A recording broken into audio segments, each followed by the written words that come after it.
आज हम देखते हैं चैप्टर 3 प्लेइंग विथ नंबर्स की exercise 3.5 question number 1 which of the statements are true. A if a number is divisible by 3 it must be divisible by 9। Question, ये जो statement है आप इसको ध्यान से पढ़िए और समझिए। आपको इसको रटना नहीं है कि हाँ इसमें ट्रू होगा इसमें फॉल्स होगा, नहीं। आप समझने की कोशिश करिए कि बोल क्या रहा है। अगर कोई नंबर 3 से डिवाइड हो जाता है, 3 से डिवाइड हो जाता है मतलब 3 की टेबल में आता है, तभी तो 3 से डिवाइड होगा। It must be divisible by 9, तो वो 9 की टेबल में आना चाहिए। ये बोल रहा है कि अगर कोई नंबर 3 से डिवाइड होता है मतलब अगर 3 की टेबल में आता है तो वो 9 की टेबल में भी आना चाहिए। क्यों, ऐसा क्यों है? अगर इसका उल्टा होगा तो वो सही हो सकता है कि अगर जो 9 की टेबल में आता है वो 3 की टेबल में आएगा ही आएगा, क्योंकि 3 फैक्टर है 9 का। लेकिन इसका उल्टा लिखा है इसमें, दैट इज नॉट ट्रू। अच्छा, आप खुद ही सोचिए, 3 1 3, 3 2 6, क्या 6 3 की टेबल में तो आता है, 3 से डिविजिबल होता है, क्या वो 9 से भी डिविजिबल होगा? नहीं। तो इसमें सिंपल से लिख देंगे फॉल्स, बिकॉज आपको पता है कि जो 6 है इज नॉट डिविजिबल बाई 9। ये खाली स्टेटमेंट ट्रू एंड फॉल्स बताना है, मैं आपको एग्जांपल्स के साथ बता रही हूँ इसलिए मैंने यहाँ लिख दिया है। If a number is divisible by 9 it must be divisible by 3। ये सही लिखा है, अभी जो हमने बोला था ये वही लिखा हुआ है कि अगर कोई 9 की टेबल में आता है तो वो 3 की टेबल में भी आएगा, तो ये ट्रू हो जाएगा। बिकॉज क्यों? Because 3 is a factor of 9, तो जो भी 9 की टेबल में आएगा वो 3 की टेबल में तो आएगा ही आएगा। Next, a number is divisible by 18 if it is divisible by both 3 and 6।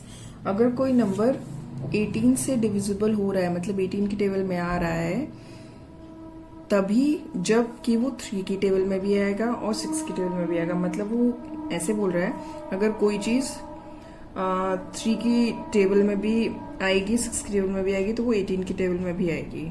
देखिए, अगर यहाँ लिखा होता है number is divisible by 6 if it is divisible by 2 and 3, तो ये करेक्ट होता है स्टेटमेंट, क्योंकि जो 2 एंड 3 है ना वो प्राइम नंबर्स भी हैं और उन दोनों को मल्टीप्लाई करके 6 आता है। इसमें 6 3 से 18 होता है, तो वैसे सही होना चाहिए, लेकिन 6 और 3 they are not prime numbers.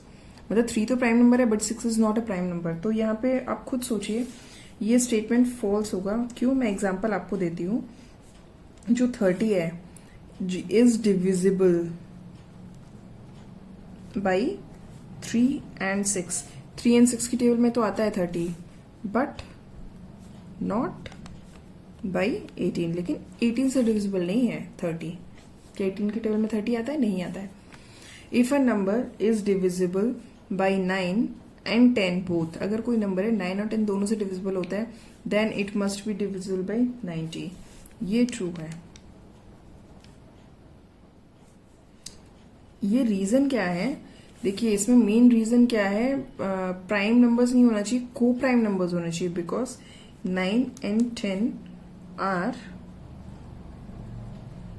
को प्राइम नंबर्स। हमने पहले पढ़ा हुआ है, आप पीछे इंट्रोडक्शन वाले पार्ट में जाके देख सकते हैं कि अगर कोई नंबर 2 नंबरों से डिवाइड हो रहा है जो कि को प्राइम है, तो वो उनके मल्टीपल से भी डिवाइड होगा, मतलब 9 10 से 90 से भी होगा। और ये को प्राइम क्यों है आपको पता है? क्योंकि कंसेक्यूटिव नंबर्स है, इनका जो कॉमन फैक्टर होगा वो सिर्फ 1 ही होगा, उसके अलावा कुछ नहीं होगा। नेक्स्ट,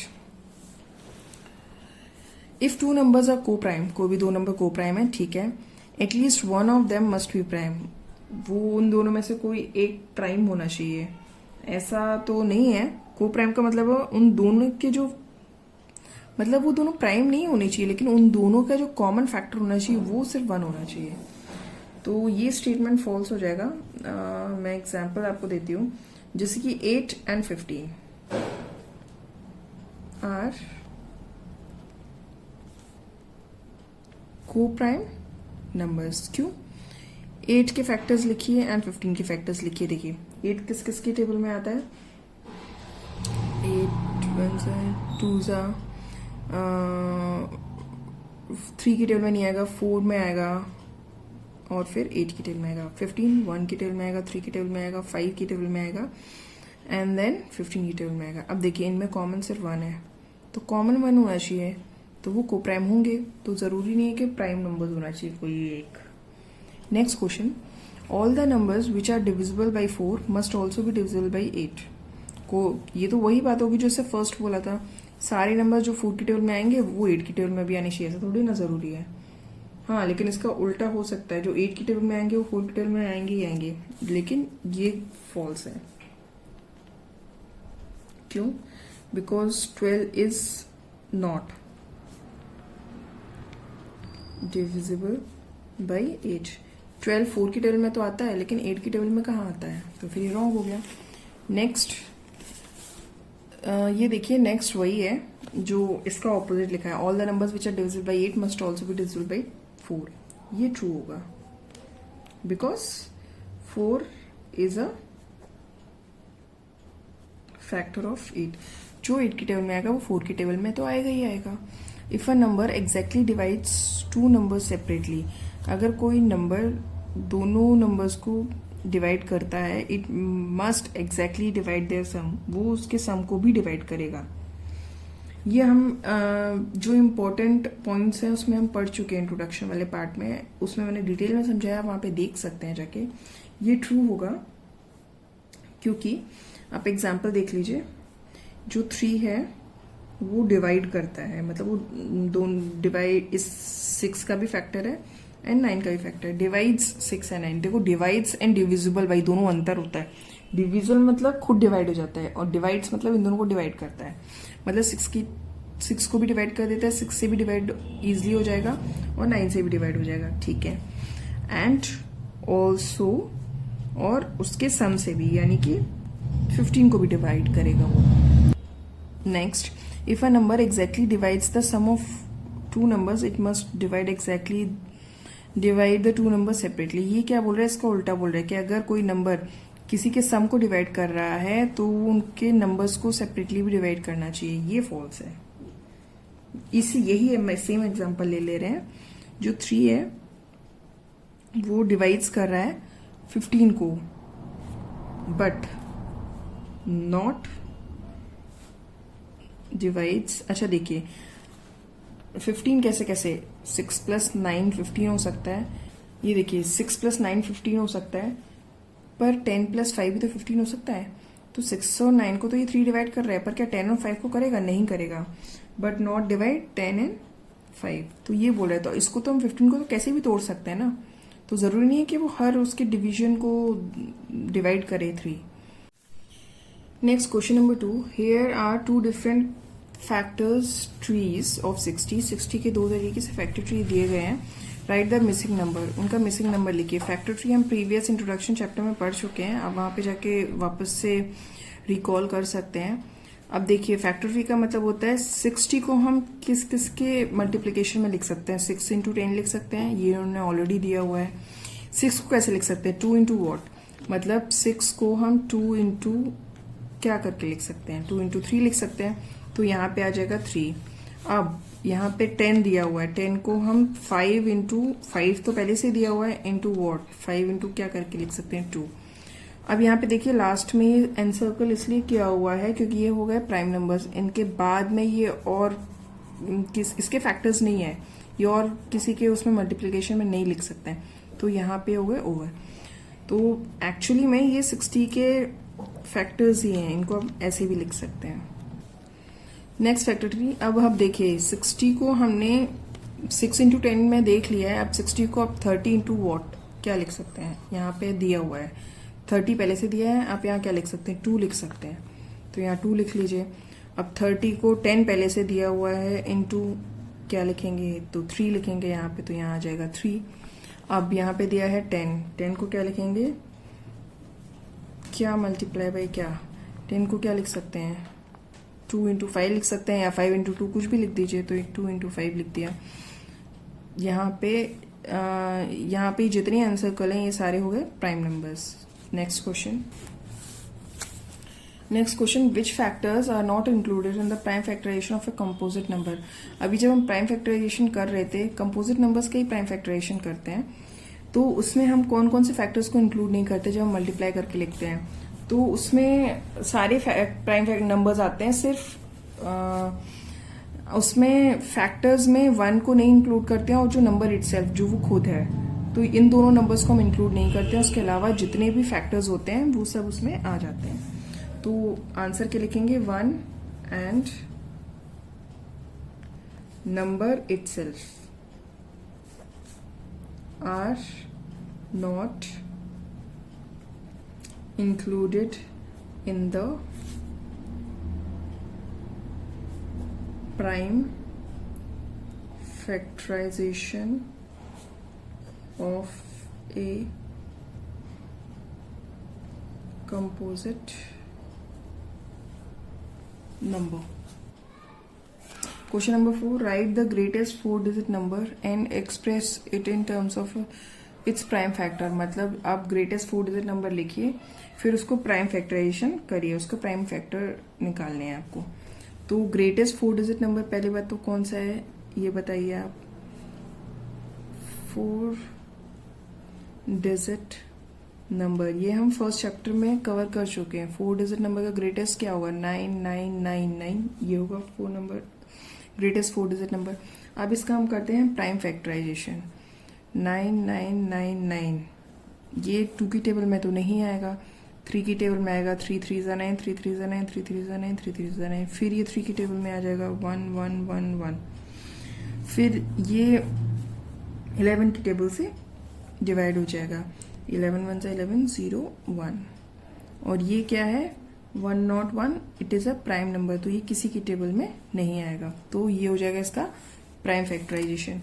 तो हम क्या लिखेंगे 9999 इज इक्वल टू, ये देखिए ये सारे नंबर इंक्लूड करें, ना तो हम इसमें 1 इंक्लूड करते हैं और ना ही वो नंबर इटसेल्फ इंक्लूड करते हैं। 3 × 3 × 11 × 101, ये हो गया इसका prime factorisation. Question number 5, right the smallest 5-digit number and express it in the form of its prime factor. जैसे अभी 4-digit नंबर का लार्जेस्ट का बोला था, ऐसे ही 5-digit का स्मॉलेस्ट नंबर को प्राइम फैक्टराइजेशन करना है। तो सबसे पहले तो स्मॉलेस्ट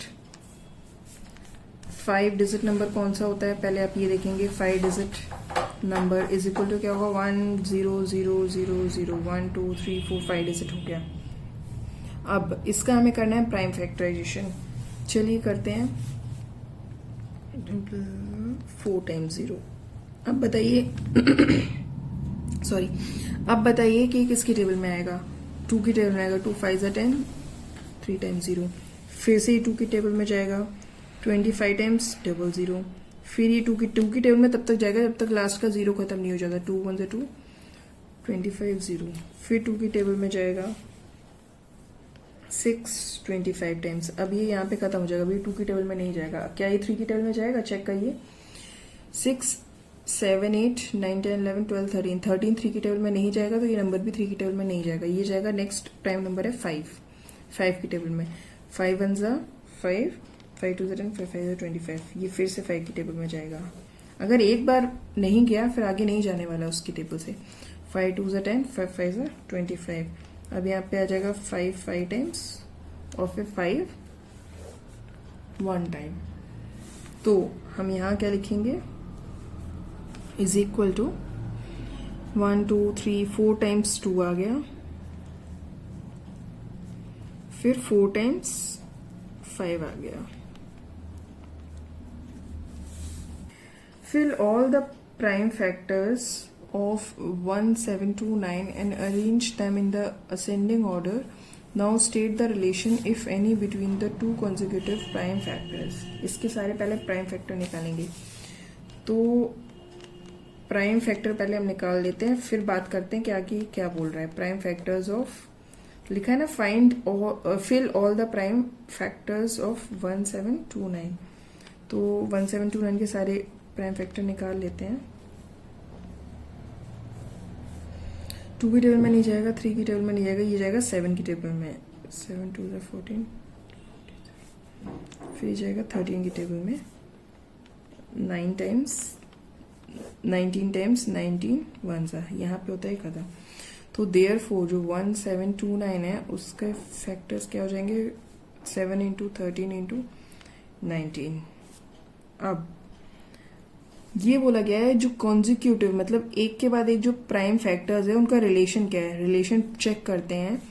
एक तो 7 है, 13 है, तो 13 × -7 करेंगे तो आ रहा है 6। और अगर कॉन्जिक्यूटिव मतलब जो एक के बाद एक लगातार है, फिर 19 और 13 में क्या देखेंगे डिफरेंस, 19 इंटू 13 वो क्या आ रहा है, 6 आ रहा है। तो मतलब जो कॉन्जिक्यूटिव जो उनके वो है प्राइम फैक्टर्स हैं, उनमें जो डिफरेंस आ रहा है वो 6 आ रहा है, यही इसमें रिलेशन है। तो फाइनल लाइन लिखेंगे therefore difference between two consecutive prime factor is 6। Video ज़्यादा लेंदी ना हो, इसीलिए अभी हम इस वीडियो में इतना ही कवर करते हैं। नेक्स्ट दूसरे वीडियो में कंटिन्यू करेंगे 7th क्वेश्चन से। अब अभी तक में आपको कहीं पे कोई भी डाउट है तो प्लीज़ आप कमेंट सेक्शन में बताइए, मैं उसको क्लियर करूंगी। प्रीवियस किसी भी पार्ट में आपको कहीं भी प्रॉब्लम है तो बताइए। और अगर आपको कॉन्सेप्ट क्लियर हो रहा है, समझ में आ रहा है, तो फिर please do like, subscribe and comment. Thank you.